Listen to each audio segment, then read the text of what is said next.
அடுத்ததாக இது குறித்து பேசுவதற்காக விசிகாவிலிருந்து திரு வன்னியரசு அவர்கள் நம்முடைய இணைந்திருக்கிறார்.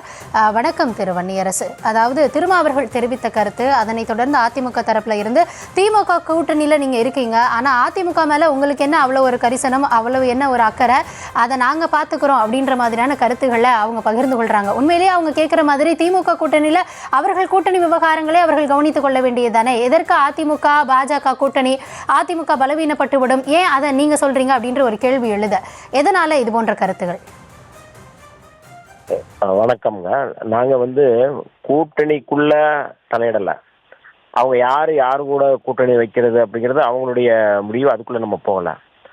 ஆனால் அடிப்படையில் அதிமுக முன்னெடுக்கின்ற கொள்கை அப்படிங்கிறது அவர்களுடைய கட்சியினுடைய தலைவர் பேரறிஞர் அண்ணா, புரட்சி தலைவர் எம்ஜிஆர், ஜெயலலிதா இவர்களுக்கு எதிராக இருக்கிறது என்பதை சுட்டிக்காட்ட வேண்டிய பொறுப்பும் அக்கறையும் விடுதலை சிறுத்தைகளுக்கு இருக்கிறது என்பதனால தான் இதை நாங்கள் சுட்டி காட்டுறோம். பொதுவாக பேரறிஞர் அண்ணா எடுக்கின்ற எந்த கொள்கையாக இருந்தாலும் அது மாநில உரிமை சம்பந்தப்பட்டது, சுயமரியாதை சம்பந்தப்பட்டது, இன்னமும் கூடுதலாக சமூக நீதி தொடர்பானது. ஆனால் இந்த மூன்றுக்கும் எதிரானது பாஜக. அடிப்படை கொள்கைக்கு நேர எதிராக இருக்குது. இன்னும் மதவாதத்துக்கு எதிரானது அதிமுக. ஆனால் மதவாதத்தை நிலைநிறுத்தக்கூடிய ஒரு கட்சி பாஜக. இப்படி அடிப்படை கூறுகளில் ரெண்டுமே டிஃப்ரெண்ட்டாக இருக்குது. ஒன்று. ரெண்டாவது, பேரறிஞர் அண்ணா குறித்து அல்லது தந்தை பெரியார் குறித்து அவர்கள் முருக பக்தர்கள் மாநாட்டில் நடத்தும் போது அவர்கள் இழிவுபடுத்தி அதை பண்ணாங்க. அப்போ அப்படிப்பட்ட இழிவுபடுத்தும் பொழுது கூட அவர்கள் அமைதியாக வேடிக்கை பார்க்கிறார்கள் என்றால் அவர்கள் அதிமுக அண்ணா திராவிட முன்னேற்ற கழகம் என்று பெயர் வைத்ததில் அல்ல அதை செயல்படுத்துவதில் என்ன அவர்களுக்கு தகுதி இருக்கிறது என்கின்ற கேள்வி இருக்குது. ஒன்று. இரண்டாவது, பாஜகவோடு இணைவது அப்படிங்கிறது ஏற்கனவே கடந்த காலங்களில் பாஜக இப்போ ஏக்நாத் சிண்டேவை பயன்படுத்தி எப்படி சிவசேனாவை அழித்தார்களோ அதுபோல தான் தமிழ்நாட்டில் பாஜக என்கின்ற ஒரு மாநில கட்சி அழிக்கப்படும். அப்போ மாநில கட்சி அழிக்கப்படக்கூடாது என்கின்ற தமிழ்நாட்டு மக்கள் மீதான அக்கறை, தமிழ்நாட்டை பாதுகாக்க வேண்டும் என்ற அக்கறையிலிருந்து இதை பேசுகிறோமே ஒழிய அதிமுகவின் மீதான அக்கறை இல்லை. இதில் அப்படித்தான் நம்ம இதை பார்க்கணும். நம்ம சார், இப்போ இதுக்கே அதிமுக என்ன சொல்றாங்க அப்படின்னா, இங்க திமுக அவர்களுடைய சாதனையோ இல்ல அவங்களுடைய பிற விஷயங்களை மக்கள் கிட்ட கொண்டு போக முடியல, அதனால அவங்க என்ன பண்றாங்க அப்படின்னா பாஜக உள்ள வந்துடும், பாஜக மற்ற மாநிலத்தில் என்ன பண்ணுதோ அதை இங்க பண்ணிரும் அப்படின்னு வெறும் பூச்சாண்டிக்காக அவங்க தரப்புல அவர்களால் வளர்ச்சிகளை சொல்ல முடியல, அதனால இதை பிரச்சாரமாவே அவங்க பயன்படுத்துறாங்க அப்படின்ற ஒரு குற்றச்சாட்டை முன்வைக்கிறாங்க.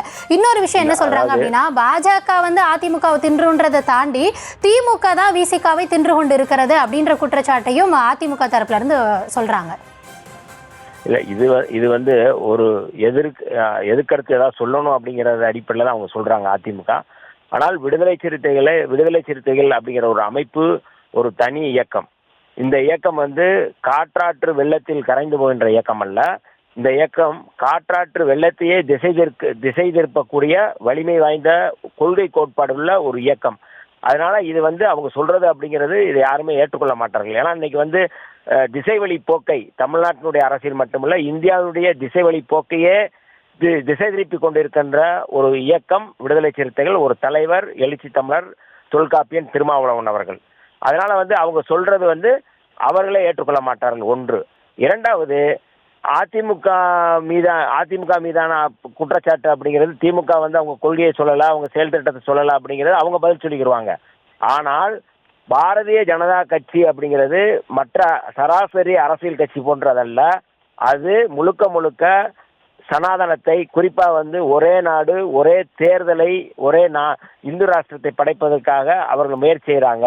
அது பாஜகவினுடைய செயல் திட்டத்தை அதை நாங்கள் அமலப்படுத்த வேண்டிய தேவை இருக்குது. அப்படிங்கிற அடிப்படையில் பாஜகவின் பின்னணி இருக்கின்ற அந்த கோட்பாட்டை எதிர்க்க வேண்டிய தேவை இருக்குது, அதை அழித்தொழிக்க வேண்டிய தேவை இருக்குதுங்க. அப்படி அடிப்படையில் தான் இதை முன்னெடுக்கிறோமே ஒழிய அதிமுக